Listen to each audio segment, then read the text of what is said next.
Եվրասիական տնտեսական միությունից դուրս գալը ինքը նպատակ չի, բայց մյուս կողմից Եվրամիության անդամ դառնալը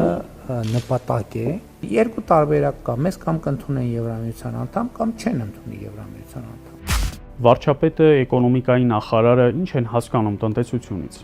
Այսպես կոչված եվրոպամետների մի կոդ կա, որը խորհրդարանում լսումներ է անում, Եվրամիության դրոշն է կախում ազգային ժողովի ամբիոնից, քանի որ եթե հանկարծ դեպի Եվրոպա նոր շարժումը չհաջողի, իրենց հետևից եկողները նոր իշխանությունը ասելու է ինչու քանդեցիք նախկին համակարգը։ Չէ՞ որ այդ համակարգը կառուցված էր, իսկ դուք քանդեցիք փոխարենը ոչինչ չառաջարկելով։ Նրանցից այդ ով է արհեստավարժ, ով է գեթ մեկ անգամ երբևէ ծրագիր գրել։ Սկզբունք ու կեցվածք ունեցող քաղաքական գործիչը չի կարող այսօր Նիկոլին գովել։ Ցավոք, քաղաքական գործիչների մեջ այդպիսիք կան, որոնք րոպեն մեկ կարծիք են փոխում։ Օրինակ Էդմոն Մարուկյանը նորմալ կլասիկ քաղաքական գործիչ չէ, նրան դարձրել են այդպիսին։ Եթե նա ուզում է խոսել կլասիկ քաղաքական գործիչներից, հենց ինքն այդպիսին չէ։ Կլասիկ քաղաքական գործիչի իմաստն այն է, որ նրա հետևում կուսակցություն կա եւ ամեն ինչ մեկ անձից կախված չէ։ Կա ԿՊ կուսակցությունը եւ այլ քաղաքական ուժեր, այդ թվում նորաստեղծ արտախորհրդարանական ուժերը, որոնք գրեթե բոլոր հարցերի վերաբերյալ տնտեսական, քաղաքական, ռազմական ունեն այլ լուծումներ։ Եթե դրանք ուզում են մնալ ասպարեզում, պետք է դառնան քաղաքական ուժեր։ Հոսա Թոնդրակյանների կամ Պավլիկյանների շարժումը չէ։ Եթե անգամ սկսել են անհատ առաջնորդները եւ լավ են արել, բայց նրանք պիտի հավաքեն մի քանի տասնյակ անձանց, խորհուրդ ստեղծեն եւ դառնան քաղաքական առաջնորդ, ընդհանուր հայտարարվեն որպես վարչապետի թեկնածու։ Նախընտրական դաշինքներ կարող են լինել կամ չլինել, քանի որ մի քանի ուժեր կան, որոնք չեն միանա իրար։ Այլապես եթե նպատակը Նիկոլին հեռացնելը չէ, անընդհատ լսելու ենք այս մեկը գործակալ է, այն մեկի վրա գաղտնալսող սարք կա եւ այլն։ Քաղաքական շարժումը պետք է իրագործեն քաղաքական գործիչները։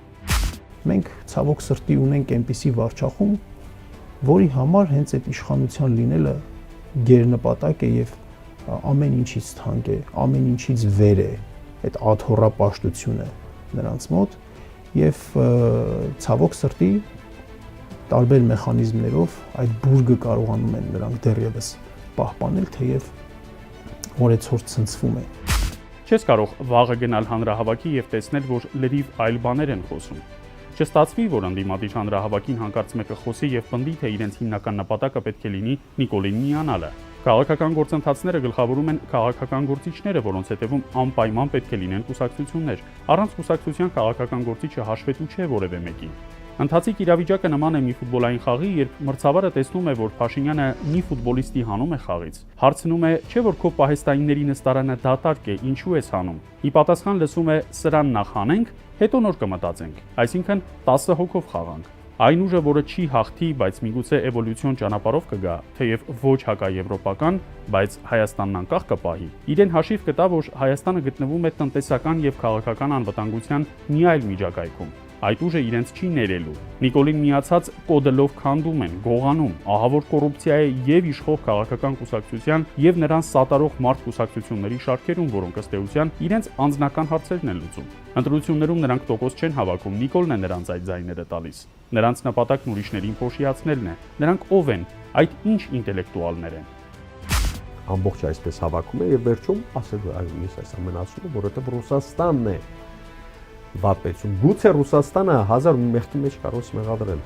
Հարց, իսկ դու ինչ ես արել։ Դու ինչ ես արել։ Դու այդ ամբողջ փաստորեն բանը հավաքի դեր ես կատարել, ամբողջությամբ այսպես հավաքել ես, դրել ես հայ ժողովրդի թշնամի Թուրքիա պետության հսկողության տակ եւ իրենք կարողանում են օրակարգ թելադրել այդպիսով։ Նիկոլը Հայաստանի հաշվին շարունակում է նստած մնալ երկու աթոռի վրա միաժամանակ, բայց դա այդպես չէր լինի, եթե հայ ժողովուրդը իր մեծամասնությամբ բավականաչափ պատվախնդրություն եւ սկզբունքայնություն դրսեւորեր։ Եկաբո ասաց, թե Արցախը Հայաստան է, բայց այն ամբողջապես նվիրեց թշնամուն։ Եկաբո ասաց, թե Հայաստանի ինքնիշխան տարածքից 1 միլիմետր անգամ չենք զիջելու, բայց հարյուրավոր քառակուսի կիլոմետրեր օտարել է թշնամուն եւ չի էլ փորձում այն հետ բերել։ Եկաբո ասաց, կոռուպցիա այլևս չպետք է լինի, բայց միայն կոռուպցիա է, համատարած։ Որոշիր հարգելի քաղաքացի, թե որ երեսն է ճիշտ։